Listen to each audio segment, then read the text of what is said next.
Hey guys, tonight we're stepping inside the life of a prehistoric hunter. You're about to find out why this role might sound like humanity's noble first chapter in the story of survival, until we explore why your daily reality involved smoke-choked caves, lice gnawing at your scalp, and chewing on frozen bones while hoping you weren't next on the saber-toothed menu. If you're enjoying our sleepy history dives, I'd really appreciate a quick like or even a subscribe. It helps more than you know. And I'm always curious where you're listening from, so drop a comment with your city and the time it is there. I love seeing our sleepy little global community connect. Now, settle in, dim the lights, maybe let a candle flicker nearby, and let's ease into tonight's journey. Because you're about to discover why hunting in the Ice Age wasn't heroic at all. You step out of the cave into a morning that feels less like dawn, and more like an elaborate punishment for existing. The air is sharp enough to slice the inside of your nose, and the frost has coated the grass in a glitter that mocks you. Every inhale burns like you just licked a glacier. But this is the moment you and your kind wait for. The hunt. The great defining activity of your species. The proof that you are more than just a sack of fleas wrapped in fur. Except, of course, it is rarely glorious. It is mostly miserable. The first thing you notice is how heavy everything is. Spears are not lightweight carbon fibre marvels of engineering. They are sharpened sticks with points of stone, attached through a mixture of animal sinew and wishful thinking. Archaeologists have found that many of these points broke after just a single use, which means your weapon is really a one-shot deal. If you miss, or worse, if you hit and the spearhead shatters, you're suddenly holding nothing more than a long stick that an angry animal will helpfully shove down your throat. The ground is frozen mud, and it clings to your animal skin shoes like cement. Every step is slow. And despite the common image of prehistoric hunters charging mammoths with confidence, evidence suggests that most of the time early humans were scavengers. They waited for predators like lions or hyenas to bring something down, and then moved in when the coast was relatively clear. Which makes sense, because the thought of you and your handful of underfed companions taking on a mammoth is about as realistic as a pigeon deciding to fight a commercial airplane. But let us assume, for the sake of drama, that you really are on a hunt. You follow the tracks in the snow. Each print of a hoof or padded paw tells you how long ago the creature passed. This is not a GPS app, this is trial and error, sharpened by the fact that if you guess wrong, you starve. Your stomach already feels like it is eating itself. Archaeological studies of bone collagen show that prehistoric humans had diets that varied wildly depending on where they lived. Some populations leaned heavily on animal protein, while others relied more on plants, tubers, and whatever small rodents they could roast. For you, this hunt means everything. As the hours drag on, your body betrays you. Hunger gnaws, and the cold makes every joint stiff. You imagine warmth. You imagine fat sizzling over fire. You imagine marrow that can be sucked from bone. The reality is that when prey is finally spotted, it is often at the worst possible moment. The sun dipping lower, shadows stretching long, and you realise the wind has shifted and your scent is blowing exactly toward the animal. It lifts its head. Ears twitch, muscles tense, and in that split second you learn that prey animals are not stupid. They are faster, stronger, and far more determined to live than you are to kill. You and the others surge forward anyway. The throw of the spear feels pitiful. Even the strongest among you cannot hurl it more than a few dozen yards with any accuracy. This is where persistence hunting sometimes came into play. Anthropologists believe early humans often chased prey not with speed, but with stubbornness. You run and walk and track for hours, sometimes days, until the animal is too exhausted to flee. The irony of your superior brain is that it turns you into an endurance athlete whether you want to be one or not. There are cave paintings showing hunts, yes, but very few celebrating the 6-hour jog behind a limping deer that finally collapsed from dehydration. By now your lungs are searing, your mouth is dry. The animal stumbles, you close in, and then comes the chaos. Blood, struggling, the sheer panic of an animal that does not wish to die. and the crude tools you hold in shaking hands are barely effective.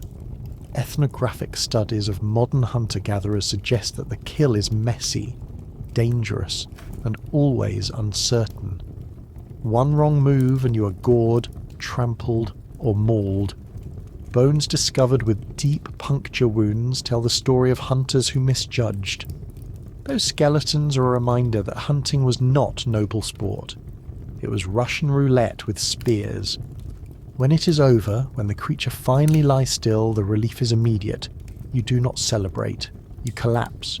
You're covered in sweat despite the freezing air, and the smell of blood fills your nose, metallic and heavy. Flies appear as if by magic, even in the cold. You drag the body with ropes, though most of the time the carcass is butchered on the spot. Archaeologists have uncovered kill sites littered with bones, stone flakes, and ash, showing that early humans broke animals down where they fell, carrying only the best cuts back to camp. Which means your cave floor will soon be slick with fat and marrow. But here is the part they never tell you. Fresh meat spoils quickly. Without refrigeration, you either gorge yourself until sick, or risk losing the food to rot, scavengers, or other humans. Evidence from stable isotopes in bones suggests that a varied diet was key to survival, but feast and famine cycles were common. Tonight you will eat until your stomach feels like bursting. Tomorrow you may chew old hides to stave off hunger. The hunt is over. You limp back toward the cave, muscles screaming, bones aching. You carry with you not just food, but the knowledge that your entire life is an endless cycle of running, stabbing, and praying. And yet, this is what defines you. You are the hunter. You are the survivor. You are the proof that stubbornness is sometimes a better weapon than sharp teeth. The fire waits, the smoke will sting your eyes, the lice will crawl through your hair, and the cave will echo with coughing and snoring. But at least tonight you will not starve. At least tonight you will taste fat on your tongue. At least tonight you will believe that tomorrow might not kill you. The fire sputters in front of you, a reluctant friend that is equal parts salvation and torment. Without it you freeze, with it you choke. The smoke curls through the cave in thick, eye-stinging ribbons, filling your lungs with the subtle flavour of ash and regret. You huddle close anyway, because warmth is more important than clear sinuses. Archaeological studies of ancient hearths show layers of charcoal and ash, built up for generations, proof that fire was as constant as hunger in the daily rhythm of your life. The problem is not whether you can make fire, it is whether you can keep it. Starting one from scratch with stone and tinder is possible, yes, but it is not quick. Ethnographic evidence suggests it could take hours if the conditions were wrong, which is why early humans guarded embers as if they were holy relics. You never let the flame die unless you wanted to spend your afternoon bashing rocks together, while muttering the prehistoric equivalent of every swear word you know. So you feed the fire, not with neat stacks of split wood, but with whatever you can scavenge that burns without immediately snuffing out. That is where the dung comes in. Researchers studying Ice Age sites have found evidence of animal droppings used as fuel, particularly from mammoths and horses. Dry dung burns slow, hot, and steady, which makes it excellent for cooking meat or keeping a cave warm when there are no handy logs lying around. Of course, this means that half of your life is spent gathering animal excrement with the enthusiasm of someone preparing a gourmet feast. The smell is indescribable, equal parts earthy, sour, and nose-scorching, but you get used to it. You have to. The cave fills with the sound of crackling dung fires, and the air grows heavy with particulates. Studies of soot deposits in prehistoric caves suggest that smoke exposure was constant, which likely led to chronic lung issues. In fact, some anthropologists argue that respiratory disease may have been one of the most common long-term ailments of early humans. Your coughing fits are not just annoying, they are an inevitable tax for choosing to live indoors with a fire. You would have been healthier outside in the open, but the trade-off is frostbite and predators. You choose smoke over death, most of the time. Cooking over this fire is another ordeal. Meat burns unevenly. the fat dripping into the flames and creating bursts of acrid smoke. Your eyes water, your skin stings, and the smell of charred gristle clings to your hair and clothing. Archaeological remains of burnt bones and partially cooked food suggest that prehistoric humans were not exactly masters of cuisine. Food was often half raw, half incinerated, and always chewy. You sit by the flames gnawing at something that tastes like leather, convincing yourself that it is nourishment. There are rituals around the fire too, though they are less spiritual than practical. Firelight keeps predators at bay.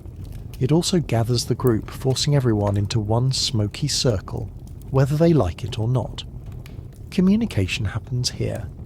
Not polished language, but grunts, gestures, and the occasional laugh at someone else's misfortune. Anthropologists believe that fire played a crucial role in the development of social bonds. You do not just share food, you share smoke inhalation and itchy eyes, which is arguably more unifying than any hymn or prayer. The heat radiates unevenly. Your front feels like it is cooking, while your back is still frozen stiff. You shuffle constantly, roasting one side while the other threatens to turn to ice. Animal skins do little to regulate this balance.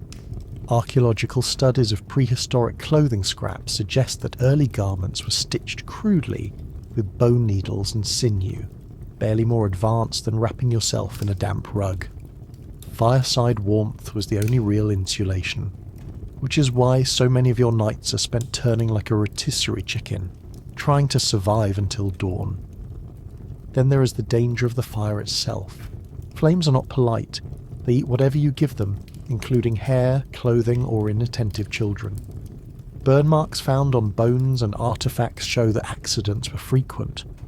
One misplaced log, one tumble forward in exhaustion, and you are suddenly a cautionary tale.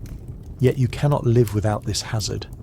Fire cooks your food, warms your bones, hardens your tools, and lights your nights. It is both best friend and worst roommate. And perhaps the most absurd part is that you will never fully escape the smell. Everything reeks of smoke and dung. Your furs, your hair, your breath. Archaeologists analysing residues on stone tools have found traces of carbon and organic ash that suggest even implements carried the stench. You are a walking bonfire, recognisable to every predator long before you see them.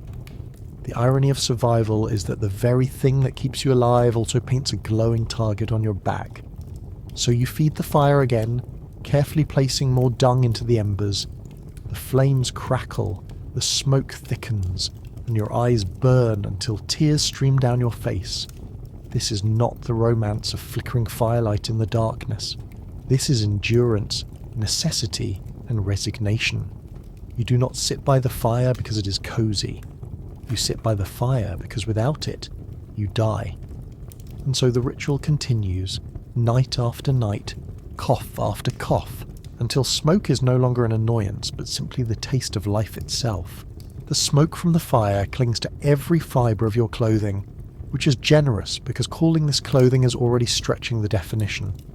You're draped in stitched skins and scraps of fur, layered together not for style but for sheer desperation. Archaeological finds like the famous Ötzi, the Iceman, frozen around 3300 BCE, show that early humans sewed together multiple animal hides with sinew and plant fibres to make tunics, leggings, and crude shoes. Long before Gucci, you had cowhide couture that smelled like wet dog even on its best day. The first problem is moisture. Everything gets damp. Rain seeps into seams. Snow melts down your back. Your own sweat soaks through the inner layers until every movement is a squelching reminder that your body is a swamp. Unlike modern waterproof fabrics, animal hides only resist water when freshly treated with fat or smoke. Once that treatment wears off, the hide stiffens into cardboard. Many prehistoric shoes found in bogs and caves are curled, cracked relics that would have chewed up feet faster than they protected them. Which means that most of your walking is done while limping. Your skin beneath the layers is not grateful either. Moisture plus warmth equals parasites. Lice thrive in every crease of fur. Knit combs carved from bone have been found at sites dating back thousands of years, proof that delousing was as routine as eating. You scratch constantly, clawing at your scalp, your armpits, your groin, because armies of tiny insects have claimed you as their homeland. Some scientists believe lice were so pervasive that their evolutionary history can actually be tracked alongside ours, splitting into head lice and body lice as soon as humans began wearing clothing regularly. So congratulations. Your greatest invention after fire is also a parasite's dream come true. And then there are the smells. Animal fat rubbed into hides to keep them supple turns rancid over time. Sweat ferments into a tangy perfume that no cave painting could ever capture. Archaeological residues show that hides were often smoked over fires to preserve them, but this only replaced one smell with another. You reek like a combination of ashtray, cheese, and wet goat. No one notices because everyone else smells the same. Humanity as a whole is a walking pile of odour. Footwear deserves its own insult. The oldest known shoes, found in Armenia and dated to around 3500 BCE, were little more than leather pouches stuffed with grass for insulation. Functional, yes, but after a few days of trudging through muck, the grass rotted, the stitching frayed, and the leather stiffened into something resembling a torture device. Every step felt like walking on sponges filled with gravel. You shuffle more than stride, you endure more than walk, and blisters are not minor inconveniences. In a world without antibiotics, a simple infected blister can kill you, which makes every poorly stitched shoe a potential death sentence. Cold weather complicates things further. Archaeologists believe that groups living in Ice Age Europe layered multiple furs, sometimes from different animals, creating patchwork cloaks that looked less like outfits and more like someone lost a fight with a zoo. These layers were heavy, stiff, and difficult to move in. Imagine trying to sprint from a predator while wrapped in the equivalent of 3 wet carpets. You sweat from exertion, the sweat freezes in the outer layers, and suddenly your very survival gear is trying to turn you into an ice sculpture. And yet despite all this, clothing was revolutionary. The lice and stink and constant dampness were worth it, because without hides and furs, humans would have never survived in colder regions. Anthropologists argue that the spread of humans into Ice Age climates was only possible with sewn garments, as indicated by bone needles found in sites over 30,000 years old. Which means your itchy, foul-smelling outfit is not just clothing. It is the key to global domination. You're uncomfortable, but you are alive. Of course, the absurdity of prehistoric fashion is that it was never consistent. Some days you wear elaborate stitched cloaks. Other days you drape yourself in a single half-scraped hide because you were too cold and tired to finish tanning it. The tanning process itself was a nightmare. Animal hides had to be soaked, scraped, and treated with urine or brains to soften them. Archaeologists studying traditional tanning methods note that each hide required gallons of liquid and days of labour, which means your jacket is less handmade luxury and more soaked in bodily fluids until wearable. And you thought fast fashion was bad. Every seam is crude, each stitch a gamble. Bone needles break, sinew threads snap, and suddenly you are half naked in freezing weather with no time to fix it. The scraps of broken needles found at sites suggest that repairs were constant. You are never finished sewing, never finished patching, never finished smelling like a barnyard accident. You sit by the smoky fire threading strips of sinew through another tear, eyes watering, lungs burning, telling yourself that someday your descendants will invent hoodies and never know this suffering. Even with all the misery, parasites and labour, your clothing does one other thing: it marks you. Groups developed subtle variations depending on what animals they hunted and what plants were available for fibres. In this way, clothing became a cultural marker as much as a survival tool. Anthropologists studying prehistoric burials have found remnants of decorated garments, suggesting that even in the middle of freezing misery, humans could not resist the urge to add flair.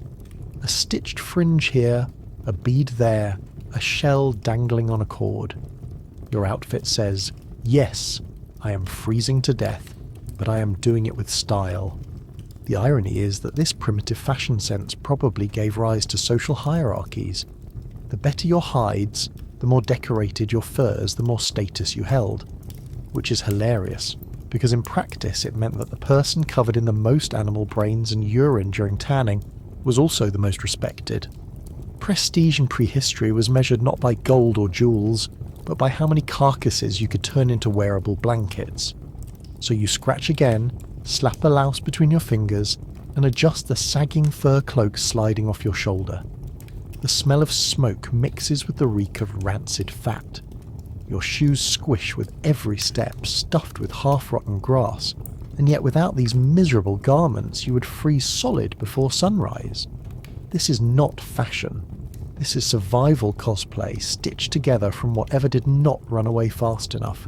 It itches, it smells, it festers, but it is all you have, and for better or worse, it is what makes you human.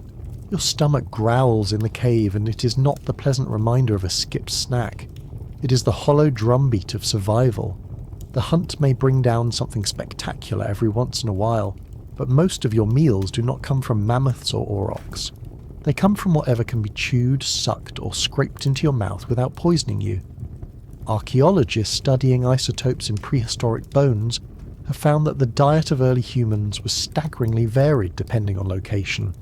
Some groups thrived on reindeer and horse meat, while others survived on fish, roots, berries, or anything unfortunate enough to crawl too close to the fire. The chewing is relentless. Unlike modern food, which melts in your mouth after a few bites, prehistoric meals fought back. Meat was stringy, tough, and often raw in the middle. Your teeth wore down fast. Studies of fossilized skulls show heavy enamel wear from constant grinding, not just on meat, but on grit-filled plant matter and stone flakes accidentally swallowed with poorly processed grain. The average jaw of a prehistoric hunter looks less like a dental success story, and more like the losing end of a sandpaper contest. Bones were never wasted. After the initial frenzy of tearing meat, the real feast began. You cracked femurs open with rocks to suck out marrow, one of the densest calorie sources available. Archaeological sites are littered with shattered bones, proof that marrow extraction was not just an occasional delicacy, but a survival necessity. The taste was greasy, metallic, and overwhelming, but in a world without butter or sugar, it was pure luxury. You sat with greasy fingers licking every last trace of fat, because tomorrow might bring nothing at all. You also ate organs, sometimes with more enthusiasm than the muscle meat. Liver, heart, kidneys, even stomach contents. Evidence from some hunter-gatherer groups suggests that partially digested vegetation inside herbivore stomachs was consumed to access nutrients otherwise unavailable. Which means yes, dinner sometimes included a side dish of half-fermented grass that had already been through another digestive system. Fine dining by prehistoric standards was chewing cud that was borrowed from someone else. Insects were another staple.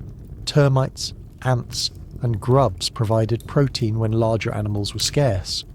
Archaeological and ethnographic studies show that insect consumption has been common throughout human history, and for good reason. A handful of roasted grasshoppers provides more protein than a steak, and they're easier to catch than a mammoth. The crunch, however, left much to be desired. Imagine chewing through a mixture of popcorn husks and fingernails, all while pretending this is a meal. Plants offered their own brand of misery. Tubers had to be dug up, scraped, and sometimes roasted to remove toxins. Some were bitter enough to make your tongue curl. Seeds and nuts provided calories, but without proper grinding tools they left grit that destroyed your molars. Archaeological evidence from grinding stones shows deep grooves and wear, proof of endless hours pulverizing plants into something vaguely edible. You sat for hours pounding seeds into paste, chewing until your jaw ached, and still ended up hungry. And then there was preservation, or the lack of it. Without refrigeration or salt mining on a large scale, most meat spoiled quickly. This did not always stop you from eating it. Studies of cut marks on bones suggest that scavenging even partially rotten carcasses was common. If the smell did not make you gag, the stomach cramps later certainly would. Food poisoning was not a rare accident, it was a recurring event. You learned quickly that vomiting by the fire was not a shameful weakness, it was Tuesday. There was, however, ingenuity. Smoking meat over fires, drying strips of it in the sun, or burying it in cold ground were all methods used to stretch supplies. Archaeologists have found evidence of storage pits lined with stones and plant material that may have served as prehistoric refrigerators. Of course, this only worked if animals or rival humans did not find your stash first. Imagine carefully drying strips of meat for days, only to discover a pack of wolves has had the feast before you. Your pantry was open to every hungry mouth with sharper teeth. Water was not always safe either. Streams carried parasites and bacteria, and drinking directly often meant diarrhea severe enough to kill. Many prehistoric groups relied on snowmelt or boiled water when possible, though boiling itself required containers. Some researchers argue that hot stones placed in animal skins were used to heat water, an absurdly difficult method that probably burned more calories than it provided. You drank anyway, because thirst was worse. The absurdity of it all is that despite the constant struggle, you were healthier in some ways than later farmers. Studies of prehistoric hunter-gatherer skeletons show fewer cavities than those of early agriculturalists, largely because sugar and processed starches had not yet arrived. Your teeth were worn down to nubs, but they were not riddled with holes. Malnutrition was common, but obesity was impossible. Your entire diet was a mix of starvation and sudden gluttony, dictated entirely by nature's whim. So you gnaw another strip of sinew, chew until your jaw aches, and swallow a mouthful of marrow that tastes like oily copper. Your fingers are greasy, your stomach is both grateful and queasy, and the cave smells like rancid fat and smoke. This is not cuisine. This is survival on repeat. Every bite is work. Every meal is a gamble. And the simple act of chewing is not pleasure. It is labour. It is persistence. It is your life. And tomorrow, when hunger wakes you again, you will do it all over.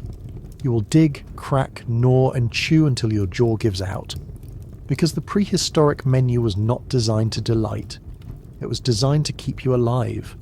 Barely. The cave floor is not welcoming.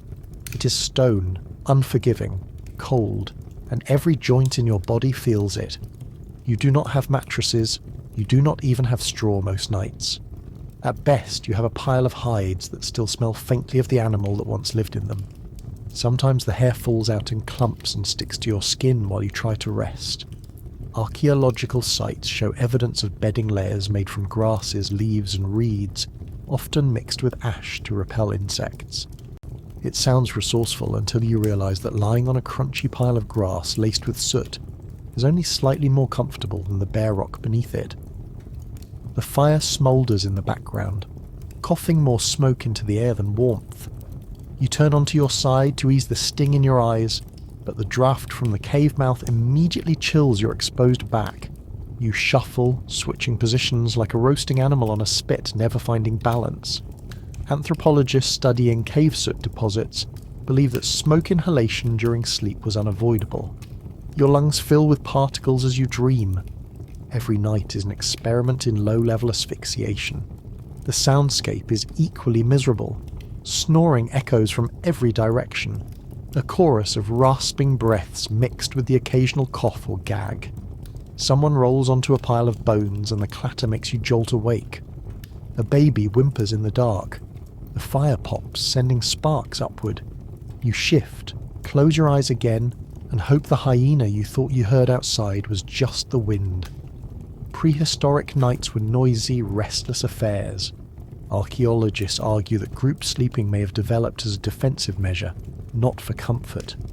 The noise kept you alert, reminded you that you were never alone, and ensured that at least one set of ears caught the approach of danger. The danger was real. Sleeping in caves was never perfectly safe. Claw marks found in some cave systems suggest that bears, lions and hyenas also sought shelter there. which means you're not the only one who thinks this cave is prime real estate. Sharing your bed with a predator was an occasional reality, not a nightmare metaphor. You fell asleep each night with the lingering question of whether your shelter might suddenly turn into someone else's dinner table. Temperature is its own enemy. Without insulation, caves remain damp and cool, often around the same year round. In summer, this is a relief. In winter, it is torture. Your breath forms clouds in the air, moisture condenses on the stone, and your hides stiffen into frozen slabs. Archaeological evidence of hearth placement shows that groups often built multiple small fires inside living spaces, just to keep the temperature tolerable. This strategy worked, but filled the cave with even more smoke. You had to choose between freezing in clean air or choking in warmth. Most of the time, you chose choking. Parasites did not take the night off either. Lice crawled through your bedding. Fleas nestled in the hides. Archaeologists studying 30,000-year-old remains have found evidence of ectoparasites so pervasive that delousing was a daily necessity. Sleep was interrupted constantly by scratching, slapping, and shifting. You never woke refreshed. You woke with fresh bite marks and the sense that your own skin was crawling away from you. Even your body's natural rhythms worked against you. Anthropologists argue that prehistoric humans likely slept in segmented shifts, 2 shorter bouts of sleep broken by a period of wakefulness in the middle of the night. This was partly biological and partly practical. Someone had to watch the fire, listen for predators, and tend to the coughing and crying of the group, which meant that a full, uninterrupted night of rest was nearly impossible. You drifted in and out, half dreaming, half worrying about whether the cave mouth was glowing with the reflection of eyes. Dreams themselves were hardly restful. With constant hunger, smoke inhalation, and cold, your brain conjured visions that blurred with waking life. Anthropologists studying modern hunter-gatherers suggest that dreams often revolved around survival concerns. You dreamed of food, of warmth, of successful hunts, but you also dreamed of being chased, cornered, or eaten. Your mind could not escape the anxieties of your body. Sleep was not an escape. It was an extension of survival. There were occasional attempts at comfort. Some groups lined sleeping areas with pine needles or ashes to deter insects. Others stacked hides in communal piles, creating what was essentially a prehistoric sleepover where everyone smelled like wet dog and smoke. Archaeological evidence of ochre on hides suggests that sometimes these skins were treated, possibly to mask odour or for symbolic reasons. Still, no amount of ochre turned them into blankets worth bragging about. They were heavy, damp, and constantly shedding. The absurdity is that despite all of this, sleep was still essential. Without it, you would stumble through the next day's hunt, slower, weaker, more prone to accidents. Sleep deprivation in prehistory was not a badge of honour, it was a death sentence. Your body demanded rest even as the cave resisted it, so you curled up anyway, tucked into your patch of furs and grass, scratching and coughing, hoping the fire would last and that no predator would claim your cave before morning. And when dawn came, you rose stiff, tired and sore, because prehistoric sleep was not rest. It was a nightly negotiation with cold, smoke, insects and fear. You did not wake refreshed. You woke merely alive, and in your world that was enough. Pain is your constant companion. You wake stiff from the cave floor, scratch at lice, limp from yesterday's chase, and you're reminded again that your body is fragile and your world has no mercy. There are no doctors, no ointments, no pills. Your only tools are instincts, trial and error, and the occasional plant that does not immediately kill you when chewed. Archaeological remains tell the story clearly. Skeletons are riddled with signs of broken bones, arthritis, infections, and even amputations that healed, which means people somehow survive through sheer stubbornness and the occasional miracle. Start with wounds. Every hunt leaves someone cut, bruised, or bitten. Sharp stone tools are as dangerous to you as to your prey. Archaeologists have found skulls with deep gashes and bones with embedded stone fragments. Infection would have been almost guaranteed.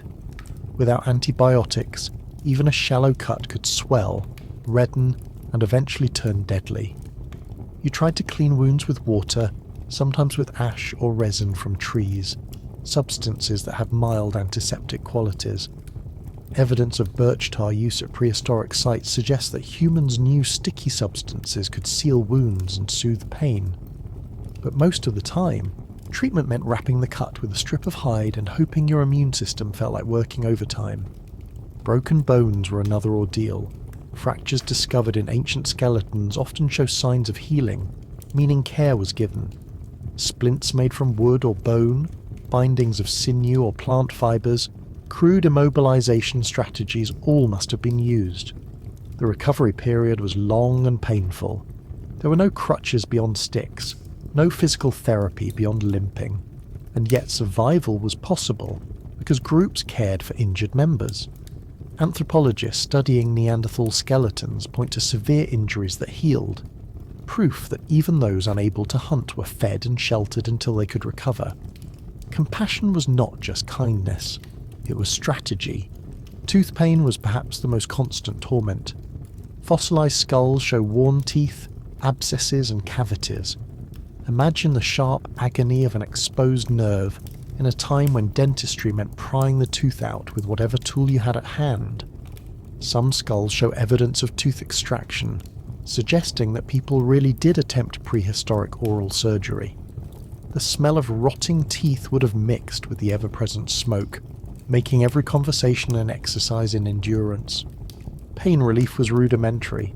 Plants with analgesic or anti-inflammatory properties were chewed or brewed. Archaeological evidence from the remains of Neanderthals suggests they consumed willow bark, which contains salicylic acid, the active ingredient in aspirin. Yarrow and chamomile residues have also been found on ancient teeth, which means that long before modern pharmacies, you were crouched by the fire chewing bitter bark in the hope that your headache would go away. The humour is that sometimes it worked, but just as often you ended up with diarrhea as a side effect. Surgery was rare, but not impossible. The most shocking example is trepanation, the practice of drilling or scraping holes into the skull.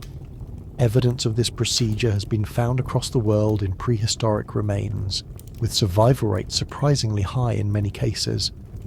Anthropologists debate whether this was done to treat head injuries, relieve pressure, or expel evil spirits. Whatever the reason, the thought of lying still while someone carves into your skull with a flint scraper is enough to make you grateful for ibuprofen. Parasites were another plague. Lice, fleas and worms were constant. Fossilized feces or coprolites reveal evidence of intestinal worms stretching back tens of thousands of years, which means every stomachache you feel might be less about hunger and more about a colony of freeloaders living inside you. Treatments were limited to bitter herbs or fasting. You endured the cramps, sweated out fevers, and hoped the wriggling eventually stopped. And then there were injuries from predators. Bite marks on bones tell the grim tale of hunters who became hunted. A deep gash from a lion's claw or a hyena's bite was not something you shook off. If you survived the encounter, you spent weeks fighting infection and blood loss. If you did not, you became part of the archaeological record, another skeleton with tooth marks catalogued centuries later by curious researchers. Childbirth deserves mention too, because prehistoric life did not spare mothers. Pelvic remains suggest high rates of obstructed labour, and without surgical intervention many women did not survive. Infants were equally vulnerable. The mortality rate was staggering. Entire generations balanced on the edge of survival, with only a fraction living to adulthood. Despite this grim reality, there are surprising success stories. Archaeological evidence shows healed amputations, arthritis sufferers who lived long lives, and even individuals with severe disabilities who were cared for. Which means prehistoric medicine, though crude, worked often enough to keep people alive. Fire-sterilized tools, ashen resin soothed wounds, bark eased pain, and compassion filled the gaps that medicine could not. So you sit by the smoky fire, chewing bitter bark, scratching lice, and massaging your sore joints. Your teeth ache, Your stomach churns, and your lungs burn from smoke, yet you endure. Because in the prehistoric world, medicine is not about thriving. It is about surviving just long enough to pass your misery to the next generation. The sound of a baby crying is not just background noise in your world. It is an alarm bell. The cry carries through the cave and into the night, echoing into the trees where predators are listening. To you, it is a reminder that survival is already hard enough without an infant announcing your presence to everything with teeth. Yet despite the risks, childcare is unavoidable. Your species depends on it, and the absurdity is that the youngest and most helpless members of the group are also the loudest, weakest, and neediest. Anthropologists examining prehistoric skeletons have found staggering rates of infant and child mortality. Some estimates suggest that nearly half of all children died before reaching the age of 5. Causes range from infections, malnutrition, and injuries to sheer bad luck, which means every child that did survive represented countless hours of care, constant vigilance, and more sleepless nights than even your lice-ridden cave could provide. Feeding was its own ordeal. Breastfeeding was the only option, and for years at a time. Archaeological evidence of wear on women's skeletons shows nutritional stress, likely from the constant demand of producing milk in environments where calories were scarce. If the mother did not have enough food, her milk dried up. Without alternatives like formula or cow's milk, the child simply starved. Weaning came late compared to modern standards, sometimes not until 4 years of age, which meant toddlers clung to their mothers constantly, demanding attention at the exact moments when attention needed to be elsewhere, like spotting the lion creeping toward the camp. Toddlers were walking hazards. Archaeological studies of hearth remains suggest that open fires were central to living spaces. Imagine a crawling child near a fire made of dung and wood, smoke billowing, flames leaping unpredictably.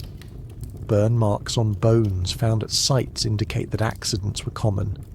Prehistoric childhood came with no childproofing. Every surface was sharp, hot, dirty, or deadly. A fall onto rocks could be fatal. A misstep into the fire could cripple. A moment of distraction could mean a child wandering into the forest never to be seen again. Illness struck constantly. Coprolites, or fossilized feces, reveal evidence of parasites like roundworms and whipworms that would have infected children as easily as adults. Chronic diarrhea and dehydration could end a life within days. There were no oral rehydration salts, no clean water, no clinics. A child who fell sick relied entirely on the faint hope of their immune system pulling through. Some did, leaving behind bones with evidence of healed infections. Many did not, leaving behind tiny skeletons that tell archaeologists the sobering truth of prehistoric parenting. But care was communal. Anthropologists studying modern hunter-gatherer groups note that children are often raised not only by their parents, but by extended family, older siblings, and even unrelated members of the group. Prehistoric life likely mirrored this. Children were passed from one pair of arms to another, cared for collectively, watched by everyone because everyone had a stake in their survival. This cooperative childcare may have been one of the reasons humans thrived while other species faltered. Yet the reality on the ground was chaos. Crying infants were soothed while lice crawled across their scalps. Toddlers chewed on bones left from last night's feast, and older children imitated adults by smacking rocks together in a parody of tool-making. Play, however, was essential training. Archaeological discoveries of small tools and miniature weapons suggest that children practiced skills early. A toddler with a toy spear was not just playing. They were preparing for the day when they would need to chase down their own dinner. Childhood was not a time of innocence. It was an internship in survival. Play meant learning how to chip stone, how to throw, how to mimic the rhythms of adults. It also meant tripping, falling, cutting, and bleeding on a near-daily basis. Burials reveal the emotional weight of childcare. Archaeologists have found graves of children buried with beads, ochre, and small artifacts, suggesting that even in a world where death was common, parents mourned deeply. The investment of time, energy and hope into each child meant that loss was devastating. The beads and pigments were sacrificed for the smallest members of the group shows that children were valued, not simply expendable. Your exhausted arms may ache from holding a baby all night, but that baby represented the fragile continuation of your people. Of course, the humour is that prehistoric children were just as unruly as modern ones, if not worse. Imagine trying to keep a toddler quiet during a hunt, or still during a predator scare. Imagine a child refusing to eat anything but berries while meat roasts in front of them. The whining, the screaming, the tantrums must have been unbearable in a world where patience was already stretched to breaking. There were no lullabies beyond a grunt and a sway, no toys beyond sticks and bones, no safe play areas beyond whatever corner of the cave seemed least filthy. Childhood was loud, messy, and inconvenient, which means it was exactly like childhood today, only with more hyenas. So you hold the child, rock them against your smoke-stinking furs, and pray they quiet before the fire draws too much attention. You wipe their nose with the edge of your hide, brush lice from their hair, and try to ignore the smell of dung in the air. You wonder how many will survive to adulthood, how many will fall sick, how many will make it past the endless hazards, and you accept the absurd truth. Raising children in the prehistoric world is not about nurturing innocence. It is about wrestling tiny humans through a gauntlet of disease, hunger, predators, and sharp rocks, hoping that at least one grows old enough to repeat the cycle. The crack of a twig outside the cave is enough to turn your blood to ice. You know that sound. It could be the wind, it could be nothing, but your body tells you it is something with teeth. Prehistoric life was not just about finding food, it was about avoiding becoming food. For every spear you threw, there were claws waiting to tear you apart. Archaeological evidence makes it painfully clear. Many hominin fossils show bite marks, claw scratches, and even partial consumption. Predators did not respect your status as a hunter. To them you were meat, no different from the deer you chased. Consider the cats first.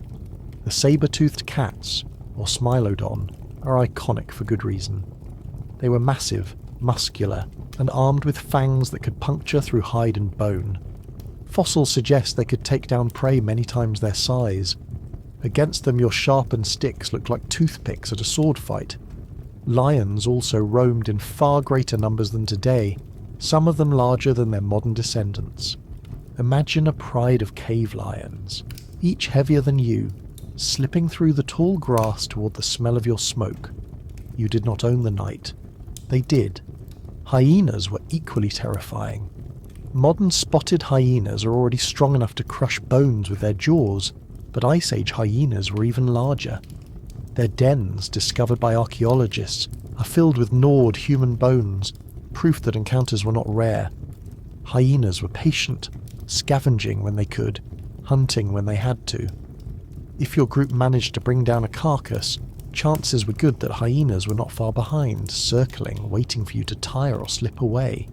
You were not competing with them. You were intruding on their food chain. Then there were bears. Not the timid forest dwellers of today, but cave bears, towering creatures that weighed nearly 1,000 pounds. Their bones are found in caves across Europe, often alongside human remains, which tells a simple story. You were squatting in the same prime real estate as them. A cave could be home for you one winter, and home for a bear the next. Sometimes those timelines overlapped, ending poorly for the humans. Scratch marks on cave walls are reminders that you were sharing the neighbourhood with giants who could swat you aside like a rag doll. Wolves also prowled the edges of your firelight. Long before domestication, wolves hunted in packs that were disciplined and merciless. Archaeological evidence shows that early humans likely scavenged from wolf kills, but it is just as likely the wolves scavenged from yours. The relationship was not companionship, it was competition. One wrong move and you were the carcass they were dragging away to their den. Even smaller predators posed problems. Snakes, scorpions and wild dogs all added to the endless list of threats. Insects spread disease. Parasites weakened you. making you slower and more vulnerable. The truth is that you were surrounded on all sides. Prehistoric life was not you standing at the top of the food chain.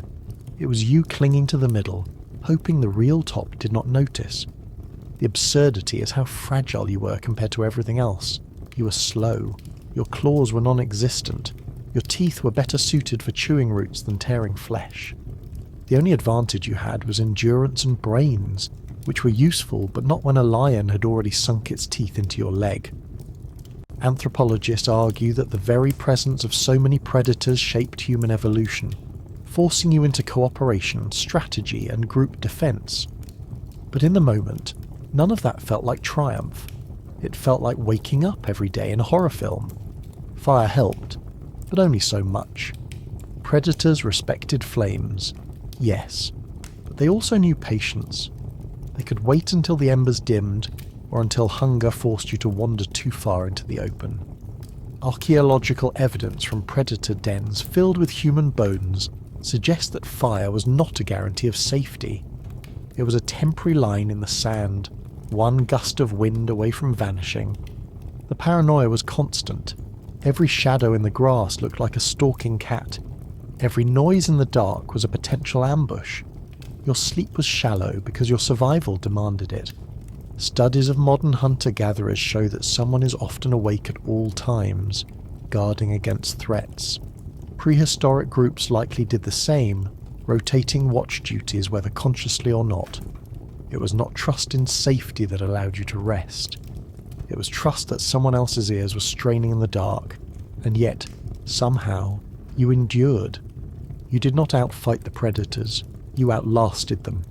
Slowly, over generations, humans learned to track their movements, avoid their dens, and even drive them away with coordinated attacks. Archaeological finds of mass kill sites suggest that groups sometimes baited predators into conflict and won, though likely at high cost. The balance shifted, but never completely. Even today, the bones in cave sites remind us that humans were prey as often as they were predators. So you sit by the fire, listening to the night, clutching your dull spear, knowing that you are one mistake away from being remembered only as a set of tooth marks on fossilized bone. You call yourself a hunter. The truth is simpler. You are hunted, always. You crouch over a flat rock, a smaller stone in your hand, and the rhythmic clack echoes through the cave. This is the soundtrack of survival. Tool making. To modern eyes it might look like random banging, but this is the delicate art of flint knapping, one of the defining skills of your species. Archaeological evidence from Older One tools dating back over 2 million years shows that humans and their ancestors mastered this long before you were born. The absurdity is that even after thousands of years of practice, you still spend half your time smashing rocks together and ending up with a pile of useless flakes. The first challenge is getting the right stone. Not every rock works. You need flint, obsidian, or chert. Materials that fracture predictably. Archaeological digs across Europe and Africa reveal quarries where prehistoric groups travelled specifically for these stones, sometimes hauling them long distances. Which means even before you start chipping, you are lugging heavy rocks back to camp like some kind of geological pack mule. By the time you sit down to work, your arms are already sore. Then comes the real comedy. You strike too softly and nothing happens. You strike too hard and the rock shatters into worthless shards. The angle must be precise. Archaeologists who replicate flint knapping note that it takes years of practice to become skilled, and even then accidents are constant. Every slip sends a razor-sharp flake into your palm or thigh. The number of prehistoric skeletons with small hand and arm injuries suggests that self-inflicted cuts were simply part of the job description. Your tools draw your own blood before they ever see an animal. The end result, if you're lucky, is a cutting edge that works for maybe a few uses. Archaeological evidence shows tools were replaced constantly. The ground at ancient campsites is littered with flakes and broken blades, a prehistoric landfill of failed technology. A stone scraper might skin one deer before dulling. A spear tip might pierce once before snapping. You're not working with steel. You're working with glorified glass, brittle and fragile. And yet, in your world, this is sophistication. The variety is impressive though. Archaeologists have uncovered hand axes, scrapers, awls and blades, each shaped for specific tasks. You chip a large tool for chopping wood, a finer one for cutting hides, another for piercing. This specialization marks one of the great leaps in human history. You're not just surviving with sticks, you're shaping the world with deliberate technology, even if it cuts you half the time. Obsidian tools were particularly sharp, sharper than modern surgical steel. Archaeologists have tested replicas and found that obsidian edges can slice at the molecular level, which means you were working with scalpels thousands of years before scalpels existed. Of course, you were using them to butcher carcasses, not perform surgery, but the precision mattered. A well-cut hide could be sewn into clothing, a poorly cut one turned into rags. Technology was not glamorous. It was the thin line between staying warm and freezing in a cave. Stone tools also served as weapons. Spear tips chipped from flint transformed a sharpened stick into something more lethal.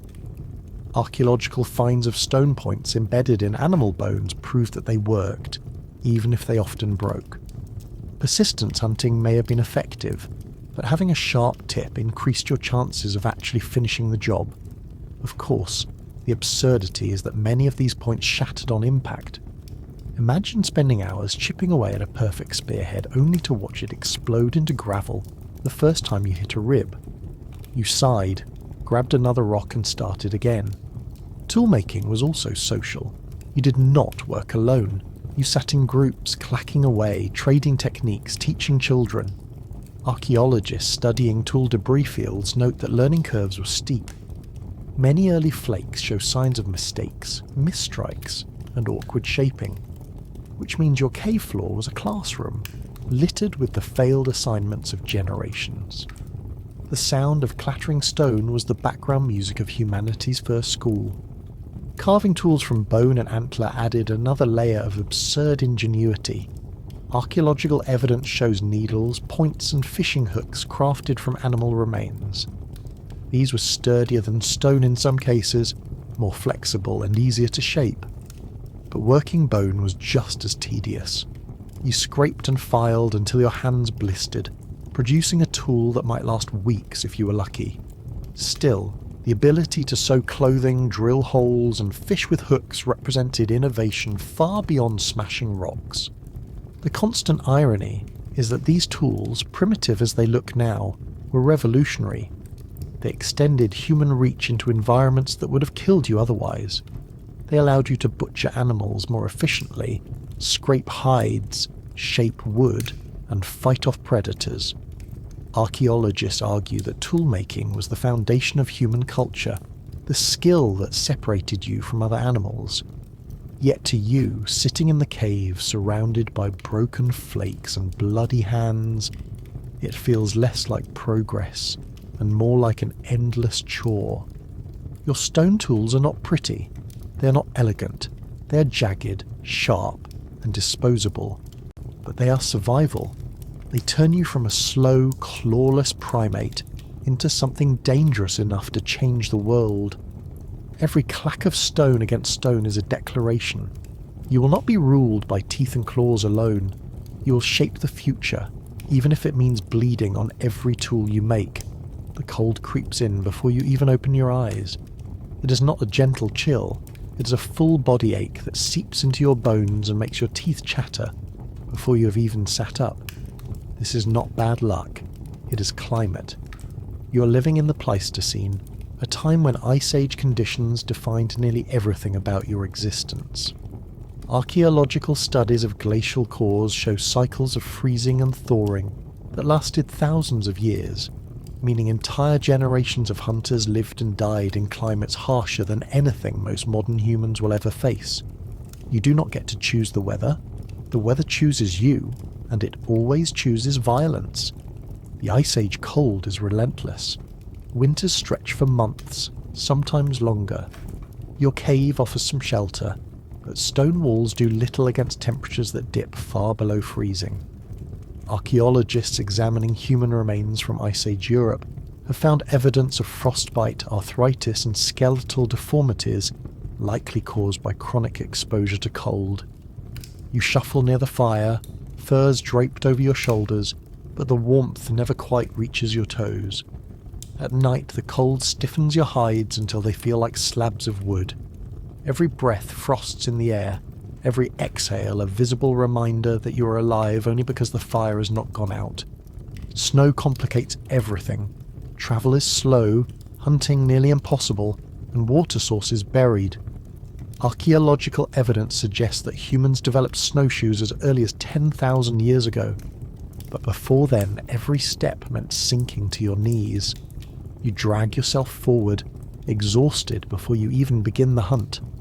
Predators, of course, are perfectly adapted. Wolves glide over the snow in packs, while you flounder like a poorly wrapped bundle of hides. Each hunt in winter is a negotiation with starvation. Miss once and your entire group may weaken before another chance arises. Then there is the heat. Not every part of the prehistoric world was locked in ice. In Africa, Asia and beyond, heat was as much an enemy as cold.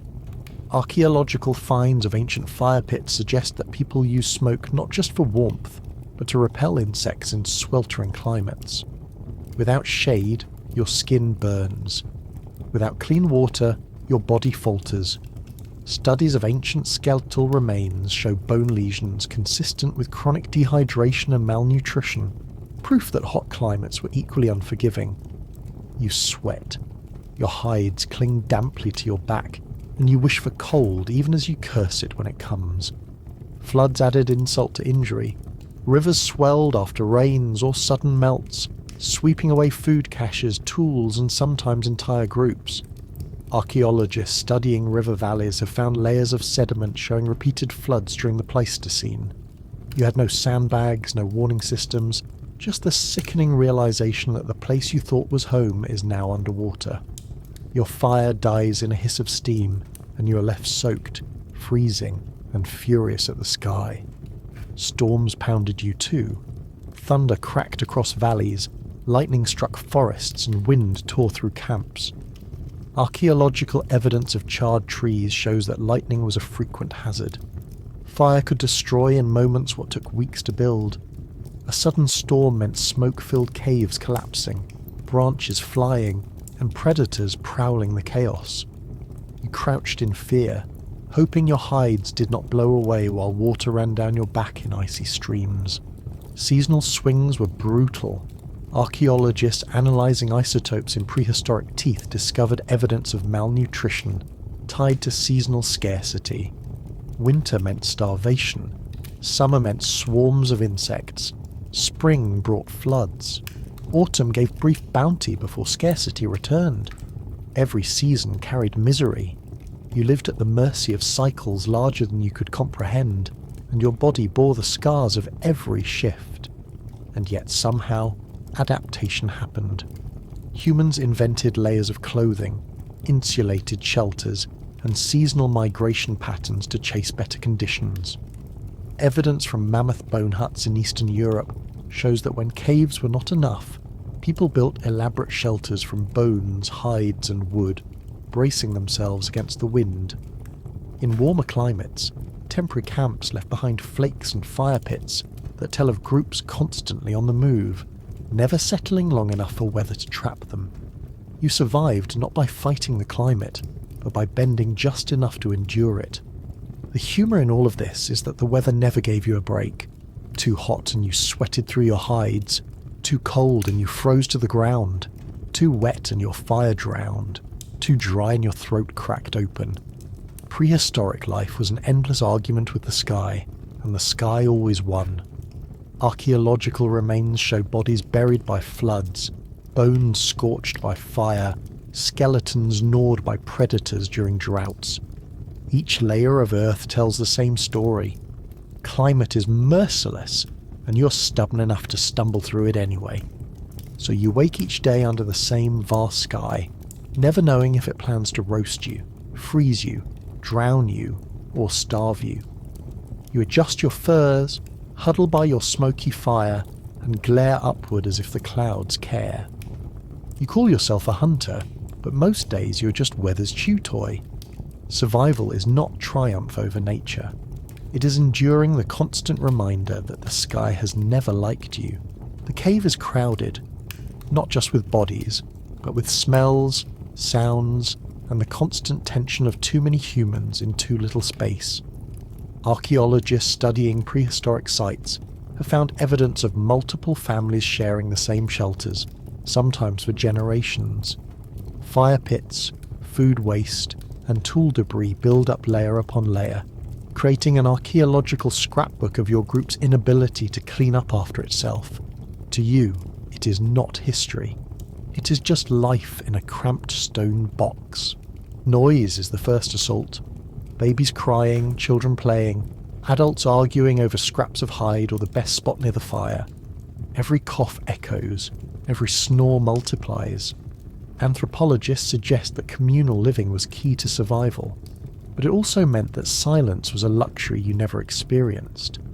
Your brain adjusts filtering noise into background hum, but every so often someone lets out a wheezing cough that makes you wonder if you are about to catch whatever disease they're brewing. The smells are worse. Imagine a mixture of smoke, rancid fat, wet hides, human sweat, and unwashed bodies. Archaeological analyses of cave sediments reveal layers of ash and organic residue so thick that the walls themselves absorbed centuries of smoke. Your lungs sting, your eyes water, and the stench clings to your skin. Privacy does not exist. The smell of your neighbour is as constant as the lice crawling through your own hair. Food adds its own chaos. Archaeological digs of ancient living sites show piles of bones, sometimes gnawed by humans, sometimes by scavengers who wandered in after. You sit shoulder to shoulder, tearing at sinew, grease dripping onto the floor, bones tossed into the communal heap. Later, someone will trip on them in the dark, sending shards skittering across the stone. This is not fine dining. This is an endless buffet of scraps, and everyone is invited whether you like them or not. Space is always contested. The best spot near the fire goes to whoever gets there first, and arguments over seating arrangements are as old as humanity. Archaeologists studying hearth placement note that multiple fires often burned in the same cave, suggesting that groups divided into smaller clusters when tensions rose. Picture a prehistoric family feud played out in smoke-filled corners, each cluster glaring at the others while pretending their fire is hotter. Cleanliness is laughable. There are no bathrooms. Waste is tossed outside or hidden in corners, attracting scavengers and insects.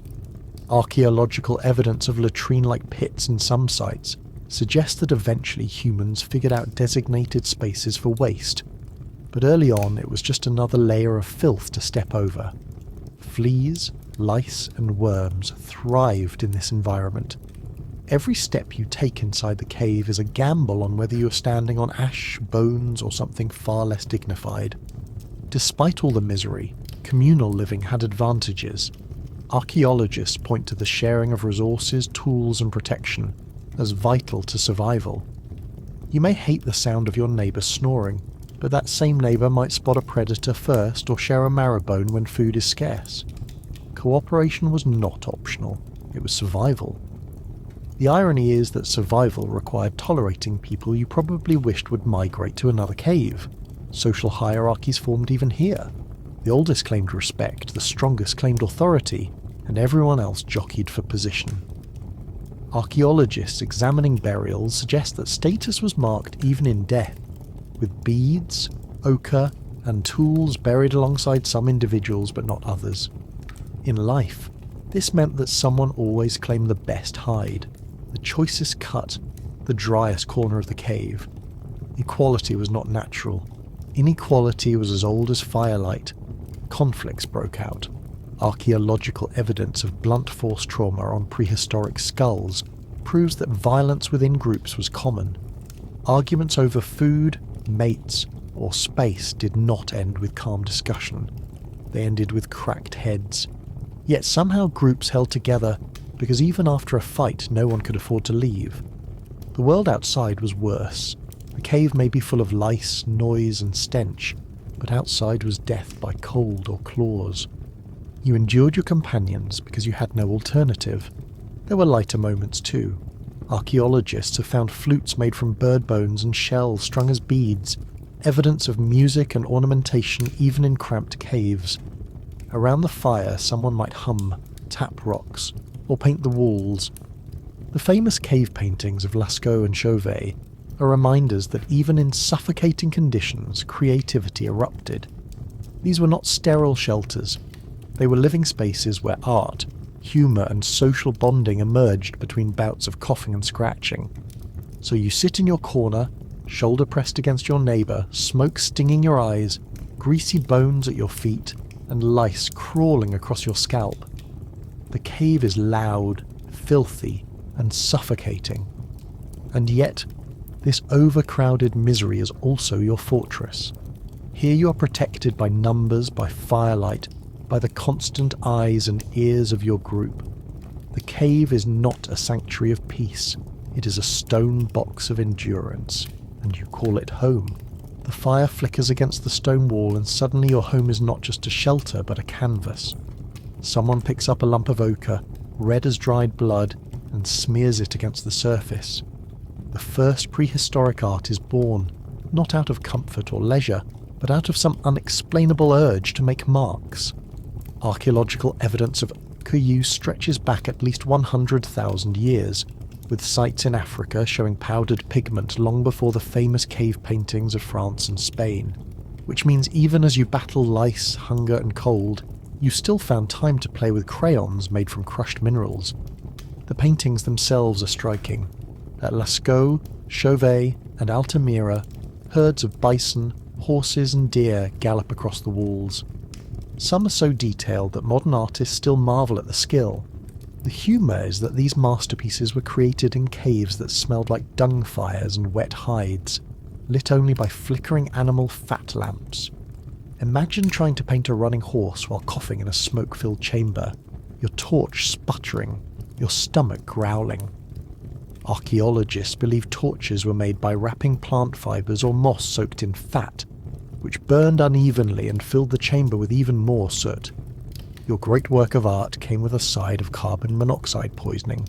Why did you do it? Theories abound. Some archaeologists argue that the paintings were part of hunting rituals, sympathetic magic to guarantee success. Others believe they were teaching tools, visual guides to animal anatomy and movement. Still others suggest they were early attempts at storytelling or even spiritual practice. Whatever the reason, the act itself mattered. The walls were no longer just stone. They became mirrors of your thoughts. In a life defined by survival, these marks were your declaration that you are more than just prey with opposable thumbs. Ritual extended beyond paint. Burials show clear evidence of symbolic behaviour. Archaeologists have uncovered graves dusted with ochre, bodies placed with beads, tools or animal bones. Even Neanderthals, long painted as brutes, buried their dead with care, sometimes with flowers or antlers, which means that death was not just disposal, it was meaning. You mourned, you marked, you ritualized. The absurdity is that while you scratched lice and chewed sinew in life, in death you received a ceremony that would confuse archaeologists for millennia. Music entered the picture too. Flutes carved from bird bones dating back over 35,000 years have been discovered in Germany. Imagine the sound of hollow notes echoing through a smoke-filled cave, children staring wide-eyed, predators pacing outside. The music was probably haunting, beautiful, and completely out of tune. Anthropologists argue that music bonded groups, soothed infants, and strengthened ritual. To you, it was likely just another noise added to the cacophony of snoring and coughing, but it mattered. Even body decoration had ritualistic meaning. Beads carved from shells, teeth, and bones have been found at sites across Africa and Europe. Some were stained with pigments, strung together, and worn as necklaces. Archaeologists believe these ornaments were among the first visible markers of identity and status, which means that in a world where everyone smelled the same and wore the same lice-infested furs, jewellery was the only way to say, "I am special." You were still freezing, still hungry, but at least you had a necklace made from a fox tooth to prove your worth. Fire itself played into ritual. Archaeological evidence suggests that some hearths were maintained for purposes beyond cooking, possibly as central symbols of group identity. Flames were not just practical, they were sacred. You sat around them telling stories, humming songs, or staring into the embers while imagining spirits. The flames became both warmth and metaphor, both necessity and mystery. You depended on fire so completely that it could not help but become holy. The absurd part is how much time and effort went into these rituals despite survival being a full-time job. Grinding ochre into powder, carving flutes, stringing beads, painting walls, burying bodies, all required hours of labour. Archaeologists marvel at this because it proves that you were not content with just staying alive. You wanted meaning, you wanted beauty, you wanted symbols to outlast you. Even as predators stalked outside and parasites ate you alive, you painted bison on a wall in a smoky cave. And perhaps that is the most human trait of all. Other animals hunt, scavenge and endure. Few leave behind art galleries, jewellery and graves sprinkled with pigment. Your rituals, as absurd and impractical as they may seem, were the foundation of culture. They turned cold caves into sacred spaces, meals into ceremonies, deaths into remembered events. You were not just surviving, you were imagining. So you sit by the fire, your face streaked with ochre, a bead strung on a strip of sinew around your neck, while the walls around you flicker with painted horses. You cough from the smoke, scratch at lice, and chew another strip of marrow. And you smile, because even in this misery you have found a way to declare that you are more than your hunger. You are a creature of ritual, a creature of meaning, a creature who covers cave walls in red dust just to prove you existed. The cave is crowded, the fire smoky, and the smell of damp hides never fades. You scratch at your scalp and the lice scatter, because even when predators are not circling outside, parasites are feasting inside. Prehistoric life was not just a battle against the elements, it was a war against your own biology. Archaeologists and paleopathologists studying ancient remains have uncovered a gallery of ailments that plagued your ancestors long before germs were understood. Survival was less about spears and fire than about enduring the endless betrayals of your own body. Start with parasites. Lice are so ancient that their evolutionary history mirrors ours. DNA evidence shows they split into head and body lice as soon as humans began wearing clothing, meaning your greatest invention was also an insect's dream home. Knit combs found at sites tens of thousands of years old prove you were scratching constantly. Fleas joined the fun, burrowing into hides and bedding, and inside your gut, worms writhed. Coprolites, the polite term for fossilized feces, reveal roundworms, whipworms, and tapeworms infesting prehistoric digestive systems. Every stomachache was not just hunger, it was a wriggling colony of freeloaders. Malaria was another hidden killer. Genetic studies suggest it has been with humanity for tens of thousands of years. In swampy areas, mosquitoes delivered fevers, chills, and misery. Tuberculosis left its mark too. Skeletal evidence from Neanderthals shows spinal deformities consistent with TB infections.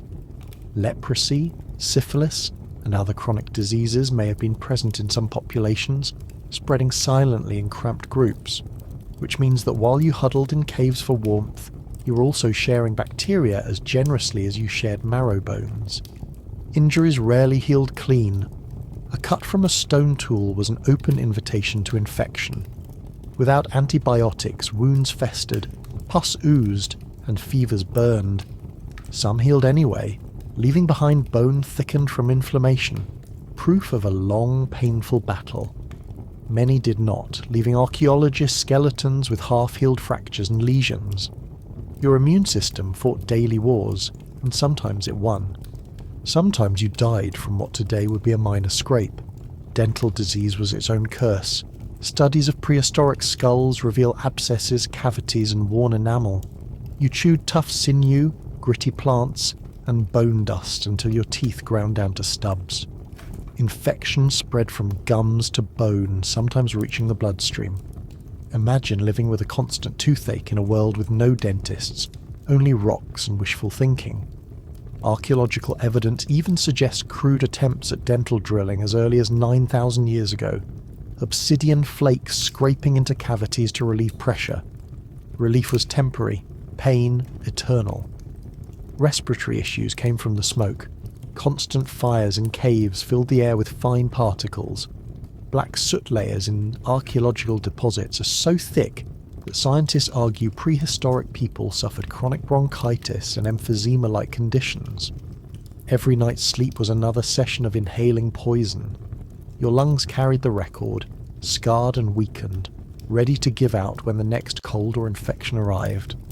Plagues in the modern sense may have been rare in small groups, but epidemics still happened. Any illness that swept through a group could wipe out half its members in weeks. Without isolation or medical knowledge, disease spread freely. Shared tools, shared bedding, shared lice, shared food. All of it was a perfect transmission network. Anthropologists studying modern hunter-gatherers note that even in small bands, sickness could devastate survival. Prehistory was not immune to outbreaks, it was built on them. Arthritis and joint pain appeared early. Fossilized bones show evidence of degeneration from heavy labor and constant strain. Your knees wore down from endless walking, your back curved from hauling carcasses and hides. Even young adults show signs of conditions that modern people associate with old age. Pain was not a stage of life, it was permanent. You were born into pain, grew in pain, and died in pain, all before your 30s. And then there were genetic diseases carried quietly through small populations. Inbreeding among small groups increased risks. Archaeological evidence of deformities, cleft palates, and dwarfism appear in the record, proof that survival did not screen for comfort. You lived with ailments, worked with them, endured them. Disability was not rare, it was constant, and yet bones show survival. Groups cared for the weak, fed the injured, and buried the sick with meaning. Which means even as disease ravaged, compassion carried you further than biology should have allowed. The absurdity is that you never knew what caused any of it. Germ theory was tens of thousands of years away. To you, illness was spirits, curses, or bad luck. You burned herbs, chewed bitter roots, or rubbed ochre on wounds, hoping for magic. Sometimes plants actually worked. Willow bark soothed pain. Resin and ash reduced infection. Other times they did nothing at all, but trying was better than surrender. Archaeologists studying residues on teeth have found traces of medicinal plants, proof that you were not passive victims.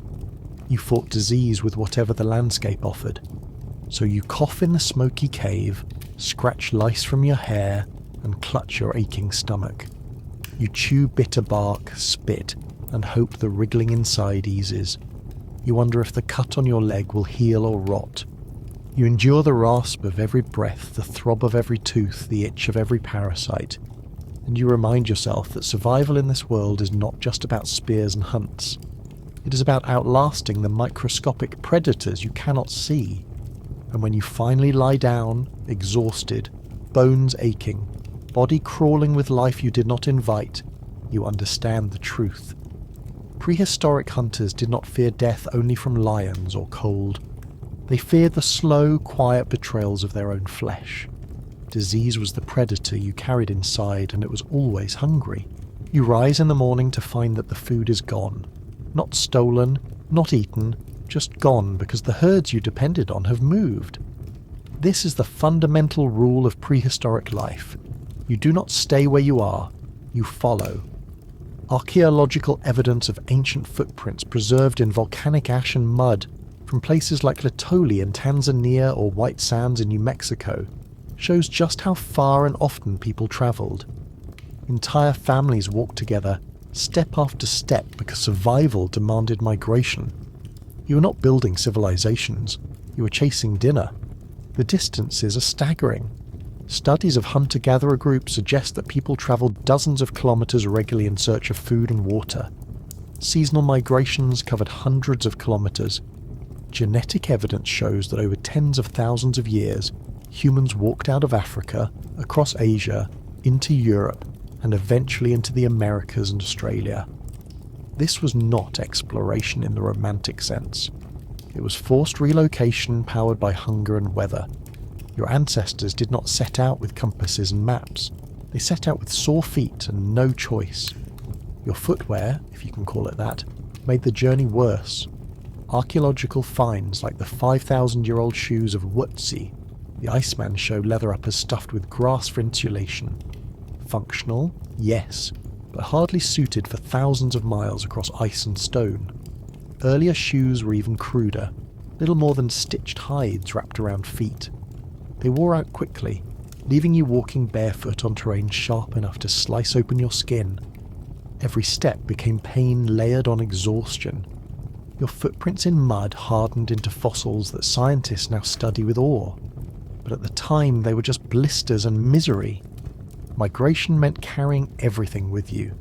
Tools, hides, children, and whatever food you could scrape together were hauled across landscapes that shifted from forest to deserts to tundra. Archaeological sites littered with abandoned tools suggest that groups often dropped what they could not carry, leaving behind flint flakes and broken scrapers like breadcrumbs for future archaeologists. Every move was a calculation of what could be hauled versus what had to be left behind. If your back broke under the load, well, that was one less mouth to feed. The climate dictated your path. During Ice Age expansions, glaciers locked continents in ice, forcing humans south into more temperate zones. When glaciers retreated, people followed new rivers, valleys, and plains. Sea levels rose and fell, opening land bridges like Beringia between Asia and North America, only to drown them again beneath oceans.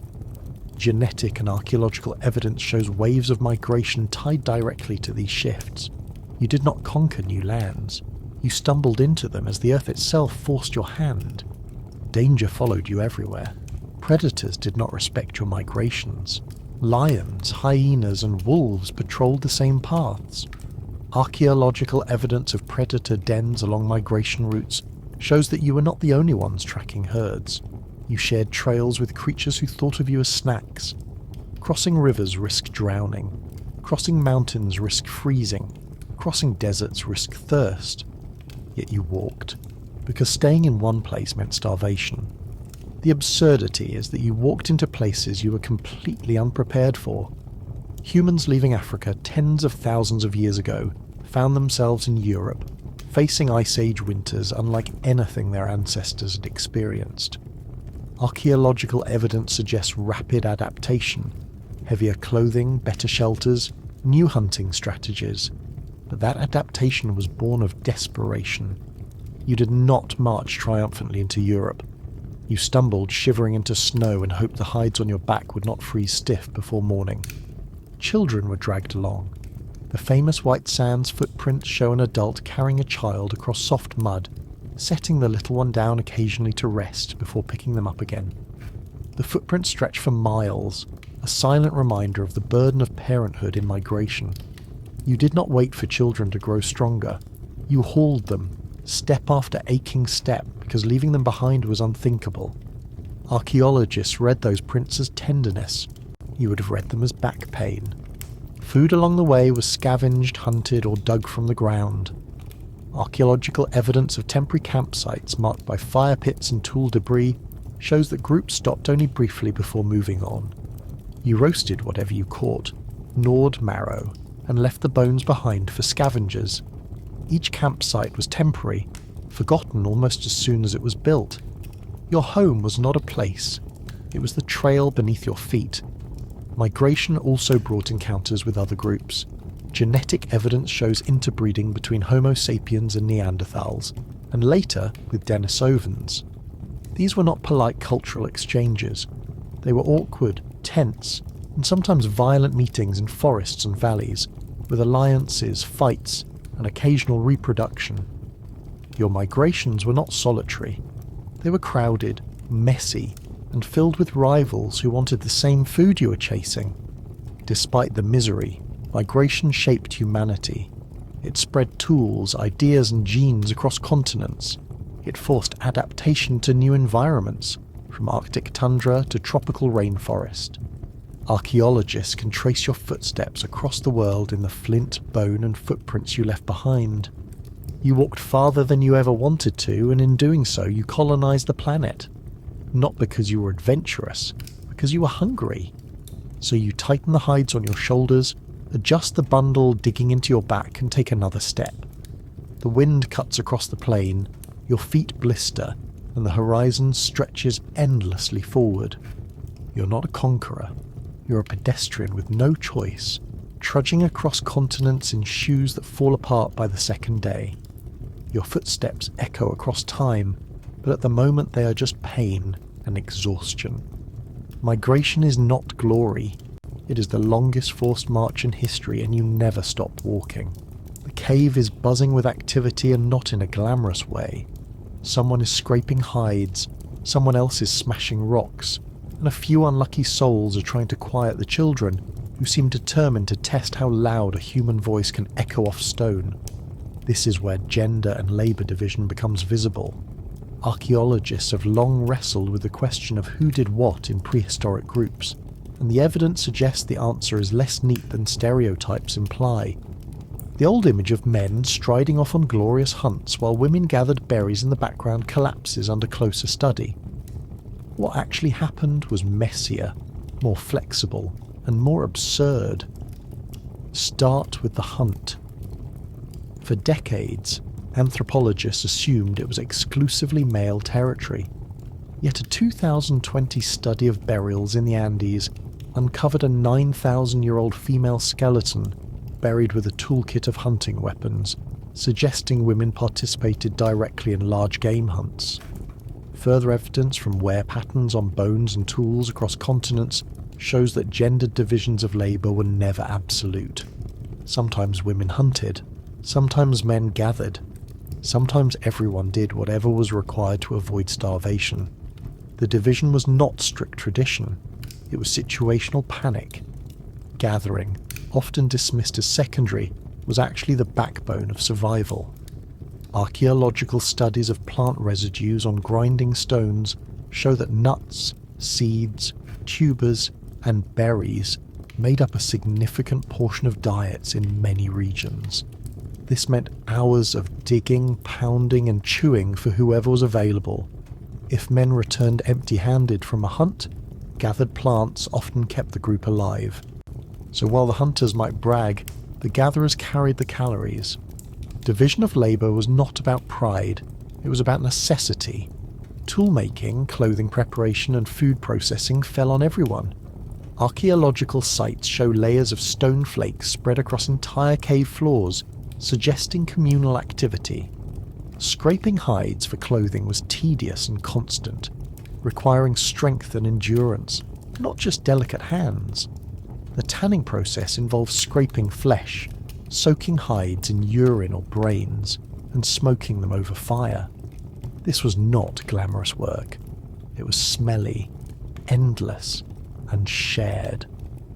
The idea that only women did it is as flimsy as the hides themselves. Everyone participated because everyone needed clothing that did not freeze stiff overnight. Childcare was communal too. Anthropological studies of modern hunter-gatherers, such as the Hadza and Akka, show that infants are passed around constantly, cared for by siblings, aunts, uncles, and even unrelated members of the group. Prehistory likely worked the same way. While mothers bore the brunt of feeding infants, everyone was drafted into the labour of keeping small humans alive long enough to walk. The image of men far removed from childcare collapses when you realise the entire group lived crammed together in one smoky cave. No one got to opt out of crying at 2 a.m. Even cooking, where it existed, was not gender exclusive. Archaeological evidence of hearths suggests shared responsibilities. Roasting meat, grinding seeds, boiling with hot stones in skin bags, all of these required labour and attention. Whoever was free did it. Whoever was unlucky burned it. Everyone chewed the results regardless. Status did play a role, however. Archaeologists studying burials often find differences in grave goods. Some individuals were interred with beads, ochre or tools, suggesting they held higher standing. Whether that status was tied to gender, age or skill is debated, but what is clear is that not everyone was equal. Some controlled more food, claimed better spaces, or had louder voices in decisions. The absurdity is that status often came from the dirtiest jobs. The best hide worker, the most skilled healer, or the sharpest toolmaker carried weight in the group. Prestige was measured not in luxury but in competence at miserable tasks.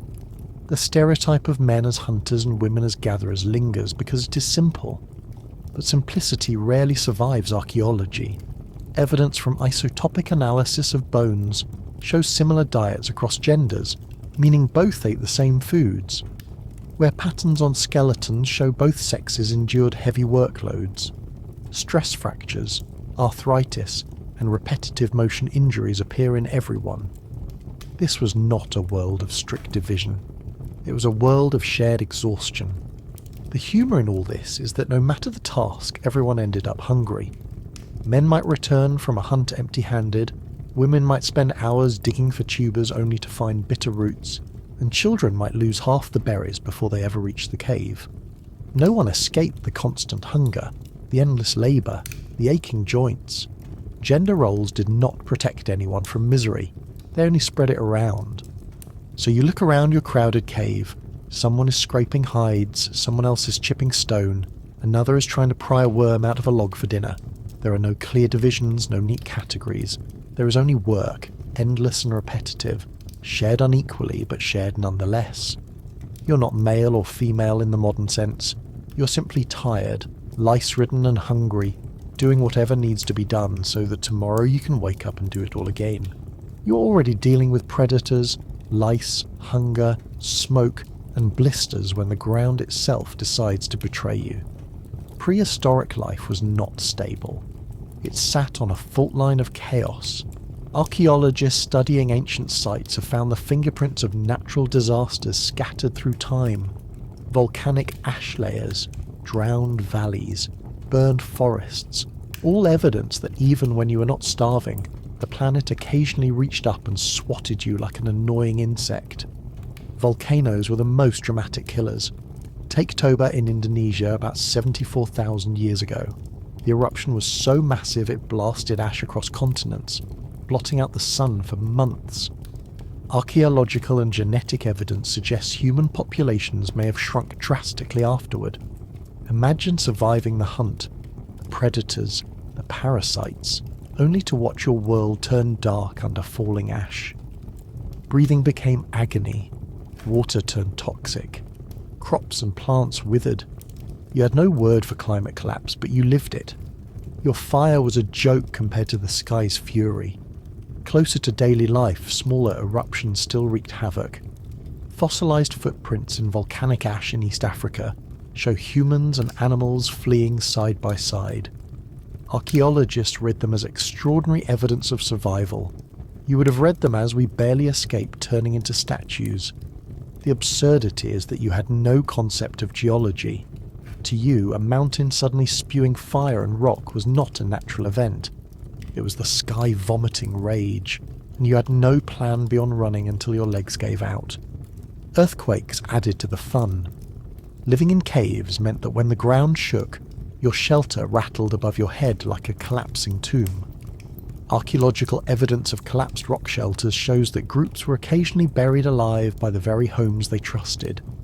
A tremor in the night meant boulders tumbling, fires smothered, and screams echoing into silence. You never predicted earthquakes. You endured them, prayed they ended quickly, and crawled out of the rubble if you were lucky.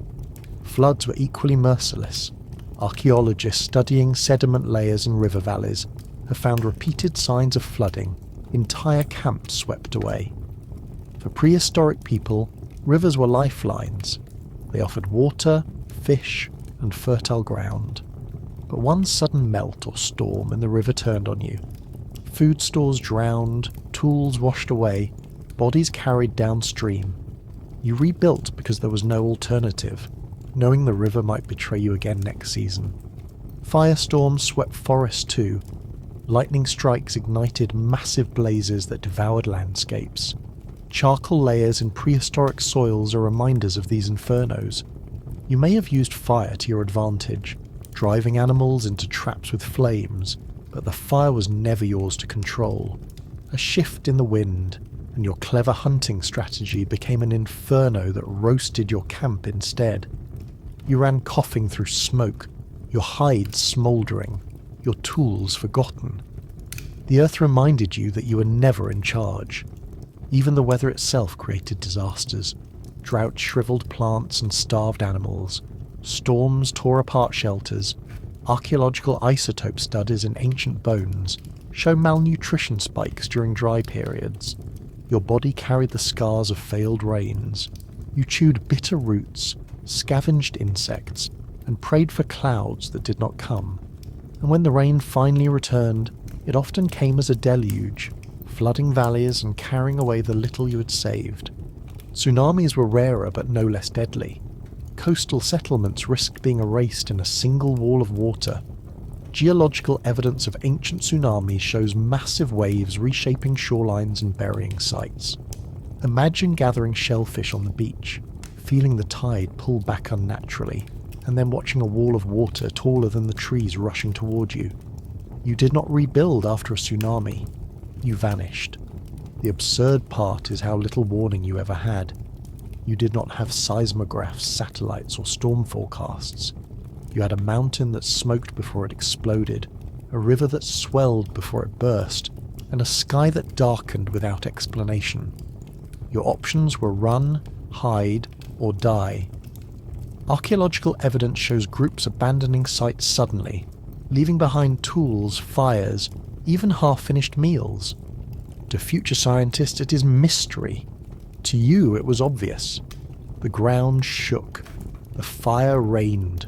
The water rose. You got out, or you didn't. And yet these disasters shaped humanity as much as they destroyed it. Eruptions drove migrations. Floods pushed people to higher ground. Fires cleared forests, opening new hunting grounds. Each catastrophe forced adaptation. Archaeologists argue that survival in such chaos honed resilience and cooperation. But in the moment, it was not resilience. It was coughing, choking, stumbling, and watching your world collapse while clutching a child and a sack of half-burned meat. So you sit by the fire thinking you've endured enough, when the earth itself decides to remind you that you are temporary. The ground shakes, the sky glows, or the river rises. You grab what you can and run into the night, your footprints preserved in mud for archaeologists to find tens of thousands of years later. To them it is data. To you, it is misery. Prehistoric life was not just survival against animals and hunger.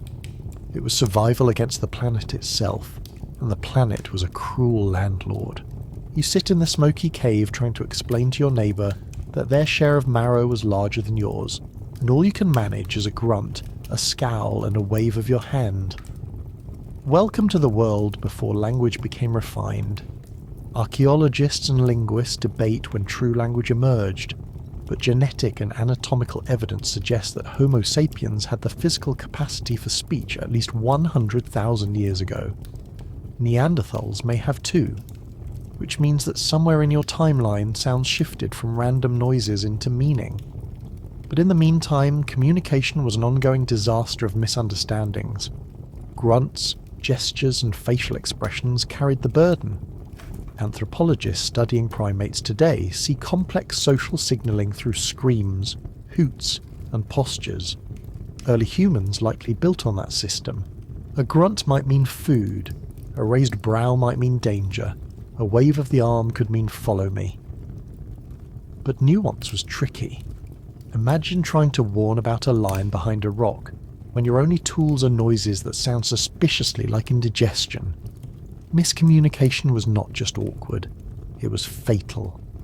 The evidence of this early communication comes not from recordings, but from the marks left behind. Archaeologists have discovered engraved bones, notched stones, and carved ochre dating back tens of thousands of years. These abstract marks may have been the first symbolic communication, visual attempts to store information. A scratch on a bone might represent days, hunts, or seasons. To you it was likely, "I am tired of remembering everything in my head. Let me scratch it here so I do not forget." It was not poetry. It was prehistoric bookkeeping. Vocal cords evolved too. The hyoid bone, critical for speech, has been found in Neanderthal skeletons shaped much like ours, suggesting they were capable of speech-like sounds. Genetic studies show the FOXP2 gene, associated with language, existed in both humans and Neanderthals, which means that while you grunt and wave your hands in frustration, your body is already wired for a future where words will replace flailing. Right now, though, every conversation feels like a game of charades with life or death stakes. Humour likely existed even then. Anthropologists studying laughter in primates note that it functions as social bonding. Prehistoric groups probably laughed too, not at jokes in the modern sense, but at falls, fumbles, and the absurdity of daily life. Imagine someone slipping on ice while carrying a half-rotten carcass, and the whole group wheezing with smoky laughter. Laughter kept groups cohesive, easing tension in caves filled with noise, stink, and hunger. Communication was not just about survival. It was about keeping each other from killing one another over scraps. Storytelling began before true words. Around the fire, gestures and sounds painted scenes of hunts, predators, and spirits. Archaeological evidence of cave art may represent an extension of this, stories preserved in paint. You pointed at the wall, mimed an animal and growled. Others nodded, laughed, or prepared for the hunt. These early narratives were crude, but they were the seeds of myth, memory, and teaching. The absurdity is that every grand saga of human history traces back to some caveman waving his arms and going, "Ugh," in front of a wall. The importance of communication cannot be overstated. Anthropologists argue that language allowed humans to coordinate in ways predators could not. A lion might roar, but it could not tell its pride, "Tomorrow we circle the herd from the left." Humans could. Archaeological evidence of organised hunts, traps, and large-scale cooperation suggests that complex communication was already in play tens of thousands of years ago. You might not have had Shakespeare, but you had enough vocabulary to say, "You distract mammoth, I stab mammoth," which was the only poetry you needed. Arguments were inevitable. Without refined language, conflict resolution was shouting, gesturing, and occasionally clubbing each other with sticks. Archaeological evidence of cranial trauma shows that fights within groups were common. Many of these were likely sparked by misunderstandings, a grunt mistaken for an insult, a gesture interpreted as a challenge. In a world without clear words, ambiguity was dangerous, yet over time, language blossomed. Words formed for objects, actions, and feelings. Archaeologists cannot trace exact vocabularies, but the spread of symbolic artifacts suggests growing complexity. Shell beads, carved figurines, and ochre patterns may have represented names, identities, or stories. With language came gossip, planning, teaching, and myth-making. Communication became the invisible glue that held groups together. It also became a weapon, sharper than stone. You could now manipulate, persuade, and deceive. Civilization would one day be built on this slippery slope of talking too much. So you sit in the cave, waving your arms, grunting, pointing at bones, and trying to explain something that words cannot yet capture. You scratch symbols on a rock, smear ochre on a wall, laugh when someone slips, and yell when someone eats your share. It is clumsy, awkward, and often fatal. Yet it is the most powerful tool you will ever wield. Fire warms you, spears feed you, but language will one day let you reshape the entire planet. Right now, though, it just makes you hoarse, and there you have it, your life as a prehistoric hunter. Not the noble beginning of mankind's glorious saga, but a wheezing, scratching, lice-infested shuffle through smoke, blisters, and bludgeoned stone tools that broke faster than your patience. You were not the apex predator. You were the thing limping between predators, parasites, and weather systems that all hated you equally. The only reason you survived long enough to pass on your genes is because you could cooperate just enough to keep the fire burning and laugh when someone slipped on a frozen carcass. Humanity's story began not with triumph, but with endurance, and with lice, always lice. Now, if you somehow still want more history after all that, you're in luck. I've got another story waiting that will make you feel even more grateful for modern comforts like antibiotics, shoes, and bedrooms without hyenas. So the next time you complain about your Wi-Fi going down for 30 seconds, remember that your ancestors once spent entire nights inhaling mammoth-dung smoke just to not freeze to death. Sweet dreams, and try not to imagine the sound of claws echoing in the dark.